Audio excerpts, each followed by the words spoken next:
Hi சுட்டீஸ், எல்லோரும் எப்படி இருக்கீங்க? இன்றைக்கி ஒரு கதை பார்க்கலாம். 2 பெரும் செல்வர்கள் ஒரே ஊரில் வாழ்ந்து வந்தாங்க.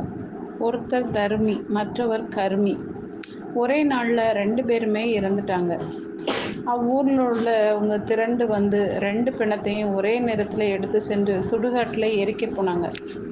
2 சடலங்களும் தனித்தனியே எரிந்து கொண்டிருந்துச்சு. அப்போது தருமியின் உடலை சுற்றி சூழ்ந்து ஊரில் உள்ளவங்க எல்லாரும், ஐயோ, அள்ளி கொடுத்த கை எரிகிறதே, இன்சொல் கூறி வாழ்த்திய வாய் எரிகிறதே, எல்லோரும் வாழ எண்ணிய நெஞ்சு எரிகிறதே அப்படின்னு அழுது புலம்பிட்டு இருந்தாங்க. ஆனால் கருமியின் சடலம் எரியும் இடத்துல ஒருத்தர் கூட இல்லை. வள்ளுவர் ஒருவர் மட்டும் நின்று மிக துடிதுடித்து பதறி அழுது கொண்டிருந்தார். ஊரார் எல்லோருக்கும் வள்ளுவர் மேல் கோபம் வந்தது.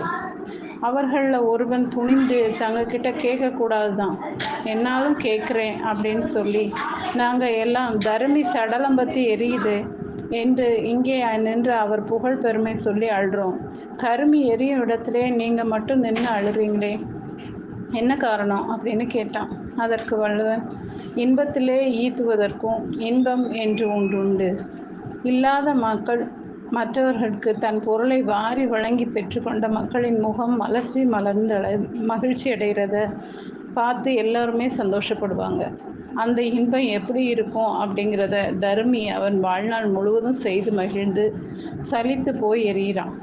இந்த பாவி பயல் கருமி அந்த இன்பம் எப்படி இருக்கும் அப்படின்னு தெரியாமையே செத்து கிடக்கிறான். ஐயோ அப்படின்னு அலறி அழ வேண்டிய இடம் அதுவல்ல இது அப்படின்னு சொன்னார்.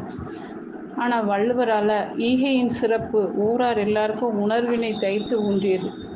பின் ஈத்துவத்துக்கும் இன்பத்தில் திளைத்து வாழணும். நாம் இன்னைக்கு தான் உணர்றோம், நாம் அப்படி வாழ்கிறோமா, இனியாவது வாழ்வோமா அப்படின்னு சிந்திக்க செய்து இந்த குறள்.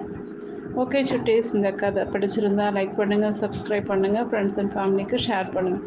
கூடவே இந்த பெல் ஐக்கானையும் கிளிக் பண்ண மறக்காதீங்க. பாய்.